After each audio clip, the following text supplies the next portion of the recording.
आपण एक online tourism organisation संघटन चालवत आहोत, जे की smart safe technology private limited याच्यातर्फे चालू आहे। तर ह्याच्या मागे एकच उद्देश आहे की गावागावामध्ये जसे आपले गावण बंधू आहेत, तर जे की पूर्ण गडाची त्यांना माहिती आहे आणि जे काही पर्यटक येतात, गिर्यारोहक येतात, त्यांना पूर्णपणे ते गड वगैरे दाखवतात, जेवणाची सोय करतात, राहण्याची सोय करतात। तसंच प्रत्येक गावागावात, प्रत्येक पर्यटन स्थळाकडे, गड किल्ल्यांकडे आपले जे गावकरी बंधू आहेत त्यांना एक टुरिझम, गावचं टुरिझम जे ॲग्रो टुरिझम आहे, त्याची वाढ होण्यासाठी आमचा हा कॉन्सेप्ट आहे। तर आमच्या ज्या OTO मध्ये जोडणारे जे बंधू आहेत ते अशा वेगवेगळ्या ठिकाणी येऊन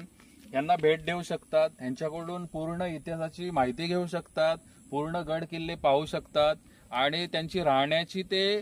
खाण्याची सगळी ही माफक दरामध्ये त्यांची सोय होऊ शकते। तेव्हा जास्तीत जास्त लोकांनी OTO जे आहे आमचं ऑर्गनायझेशन त्याच्यामध्ये जुडावं आणि आपले जे गावकरी बंधू आहेत, आपले जसे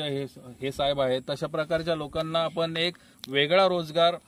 रोजगार आपण देणं गरजेचं आहे। जसं की महाराष्ट्रामध्ये जी परिस्थिती चालू आहे, गावखेड्यामध्ये शेतकरी बंधूंची जी अवस्था चालू आहे, तर त्याला एक थोडासा एक